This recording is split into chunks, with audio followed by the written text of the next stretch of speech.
අයිබෝන් අද අපි කතා කරන්න යන්නේ මොබයිල් ෆෝන් අලුත් වැඩියා කරන කාර්මික ශිල්පීන්ගේ ලෝකය ඇත්තටම වෙනස් කරන හරිම අපූර්ව මෙවලමක් ගැන. ඔව් අනුර අපි කිමිදෙන්න යන්නේ බෝර්නියෝ ස්කෙමැටික්ස් වල තියෙන බිට්මැප් කියන විප්ලවීය තාක්ෂණය ගැන ගැඹුරින් කතා කරන්න. මේක ඇත්තටම කිව්වොත් ගේම් චේන්ජර් එකක්. ඉතින් බඳුල අපි මුලින්ම මේ ප්‍රශ්නෙන්ම පටන් ගමු. හිතන්නකෝ ලේයර් 10කින් විතර සමන්විත හරිම සංකීර්ණ PCB එකක තියෙන එකම එක දෝෂයක් හොයාගන්නේ කොහොමද? ඕනෑම ටෙක්නීෂියන් කෙනෙක් මුහුණ දෙන ඇත්තටම ලুকু අභියෝගයක් නේද මේක? අන්න ඒකට තමයි බෝනියෝ ස්කෙමැටික්ස් බිට්මැප් කියන විසඳුම එන්නේ. මේක නිකම් සොෆ්ට්වෙයාර් එකක් නෙවෙයි අනුරා.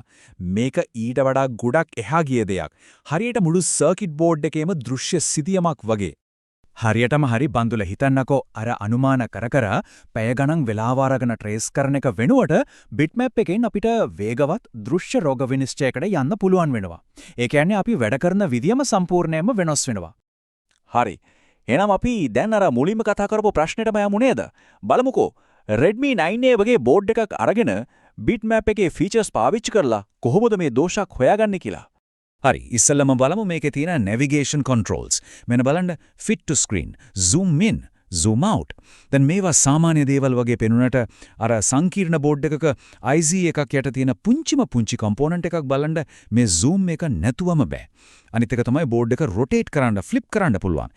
ඒ කියන්නේ බෝඩ් එකේ දෙපැත්තම එකපාර බලලා connections හොයාගන්න පුළුවන්. වැඩේ කොච්චර ලේසිද?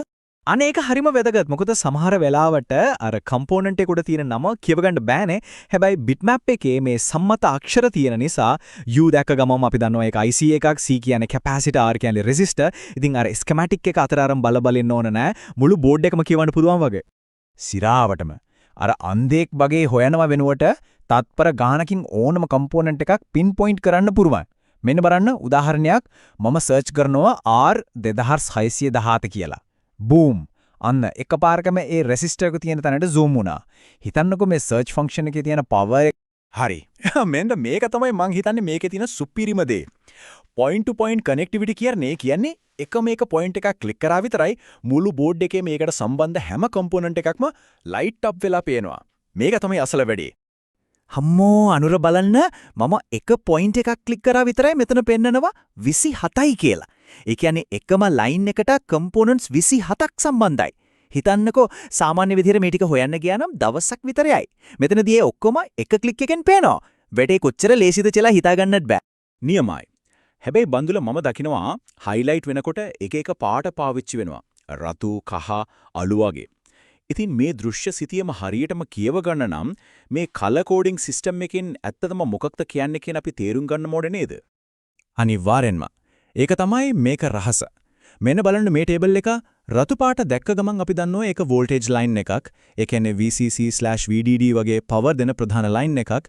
ෂෝට් සර්කිට් එකක් හොයද්දී අපි මුලින්ම බලන්නේ මේ රතු පාට ලයින්. කහ පාට කියන්නේ data හරි signal lines හරි. අලු පාට හැමතිස්සෙම ground. ඒ කියන්නේ GND. නිල් පාටින් පෙන්නන්නේ not connected එම නැත්නම් NC pins. ඉතින් ඒව ගැන අපි වද වෙන්න ඕන නෑ. මේ පාට ටික මතක තියාගත්තම එක බැල්මකින් ලයින් එකේ ෆන්ක්ෂන් එක මොකද්ද ප්‍රශ්නේ තියෙන්න පුළුවන් කොතනද කියලා ලොකු අදහසක් ගන්න පුළුවන්. හරි නියමයි. එහෙනම් අපි දැන් මේ ඉගෙනගත්ත දේවල් ප්‍රායෝගික තත්ත්වයකට දාලා බලමු. හිතමුකෝ ෂෝට් සර්කිට් එකක් වගේ. ඇත්තටම වෙන දෝෂයක් හොයාගන්න ඕන කියලා. බිට්මැප් එකකෙත් එක්ක ටෙක්නීෂියන් කෙනෙක්ගේ ඩයග්නොස්ටික් ප්‍රොසෙස් එක කොච්චර ස්ට්‍රීම්ලයින් වෙනවද බලන්න. 1. සැකසහිත කම්පොනන්ට් එක හඳුනා ගන්නවා. 2. එක ක්ලික් එකකින් කනෙක්ෂන් එක ට්‍රේස් කරනවා. 3. ඒ ලයින් එකේ තියෙන අනිත් ඔක්කොම පාර්ට්ස් බලා ගන්නවා. 4 වෙනියට දෝෂ සහිත කම්පොනන්ට් එක ලේසියෙන්ම අයිසොලේට් කරනවා. බලන්නකෝ පියවර 4න් මුළු ප්‍රොසෙස් එකම ඉවරයි. කොච්චර සරලද කොච්චර වේගවත්ද? ඒ වගේම තව සුපිරිම දෙයක් තියෙනවා බිට්මැප් එකෙන් කනෙක්ටිවිටි විතරක් නෙවෙයි ඩයෝඩ් වැලියු වගේ අමතර ඩේටා ලේයර් එකකුත් අපිට දෙනවා. ෂෝට් සර්කිට් එකක් හොයද්දී මේක හරිම වටිනවා. බලන්න ටෙස්ට් පොයින්ට්ස් වල බලාපොරොත්තු වෙන්න ඕන ඩයෝඩ් මෝඩ් රීඩින් එක උදාහරණයක් විදියට 0.528යි කියලා පෙන්නනවා. දැන් අපේ මල්ටිමීටර් එකේ රීඩින් එක මේකට වඩා ගොඩක් අඩු නම් අපි දන්නවා මේ ලයින් එකේ ෂෝට් එකක් තියෙනවා කියලා. හැබැයි එක දෙයක් මතක තියාගන්න ඕනේ මේ රීඩින්ග්ස් අරගෙන තියෙන්නේ Sanwa CD800A කියන ස්පෙસિෆික් මල්ටිමීටර් එකකින්. ඉතින් අපේ මල්ටිමීටර් එකත් එක්ක පොඩි වෙනසක් තියෙන්න පුළුවන්. හරි දැන් අපි කතා කරමු මේකේ තියෙන මම හිතන විදියට බලවත්ම ෆීචර් එක ගැන. ඒ තමයි කම්බයින් ෆීචර් එක. මේකෙන් කරන්නේ අර දෘශ්‍ය බිට්මැප් ලේඅවුට් එකයි න්‍යායාත්මක ස්කීමැටික් ඩයග්‍රෑම් එකයි එකට ලින්ක් කරන එක. අම්මෝ මේක නම් මාරයි අනුර. හිතන්නකෝ බිට්මැප් එකේ කම්පෝනන්ට් එක ඩබල් ක්ලික් කරපු ගමන් ස්කීමැටික් එකේ ඒක තියෙන තැනට යනවා. ආයෙත් ස්කීමැටික් එකේ පාර්ට් එක ඩබල් ක්ලික් කරාම බිට්මැප් එකේ ඒක තියෙන තැනට යනවා. දෙක අතරේ එහාට මෙහාට පනිනවා වගේ. එකපාර ඩයග්‍රෑම්ස් 4ක් විතර බලන්න පුළුවන්. අර මැනුවල් විදිහට කම්පෝනන්ට් එකේ නම හොයලා ස්කීමැටික් එකේ ඒක හොය ඉන්න ඕනේ නෑ. වැරදීම් බිඳුවයි කාලේ ඉතිරි වෙන එක නම් කියලා වැඩක් නෑ. හොඳයි. එහෙනම් අපි දැන් මේ කතා කරපු හැමදේම සාරාංශ කරලා බලමු. බිට්මැප් එකත් දෛනික රිපෙයාර් වර්ක්ෆ්ලෝ එකට එකතු කරගත්තම ඇති වෙන අර ලොකු වෙනස ගැන අවසාන නිගමනයකට එමු. මෙන්න මේ සරල බා chart එක දිහා බලන්න. පළවෙනි බා එකෙන් පෙන්වන්නේ පරණ ක්‍රමය. Manual tracing. ඒකට යන්නේ කාලයත් වැඩි, වැරදෙන්න තියෙන ඉඩත් වැඩි. හැබැයි අනිත් බා එක බලන්න බිට්මැප් ඩයග්නොස්ටික්ස්. ඒකට යන්නේ ගොඩක් අඩු කාලයක්, වැරදෙන්න තියෙන ඉඩත් හරිම අඩුයි. වෙනස ඇස්පඳා පිටම පේනෝ නේද? හරියටම හරි.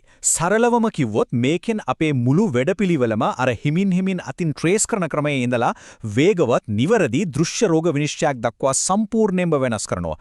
මේ ටූල් එකේ තියෙන අසල් වටිනාකම තමයි ඒක. ඉතින් අපි මේ විග්‍රහය අවසන් කරන්නේ මේ ප්‍රශ්නයත් එක්ක. මේ වගේ තාක්ෂණයන් අලුත් වෙඩියා කර්මාන්තයේ අනාගතය කොයි පැත්තටද ගෙනියන්නේ? වෘත්තිකයන් විදිහට Tamanගේ ස්කිල්ස් අප්ඩේට් කරගන්න එක කොච්චර වැදගත්ද කියලා හිතන්න මේක හොඳම වෙලාවක්.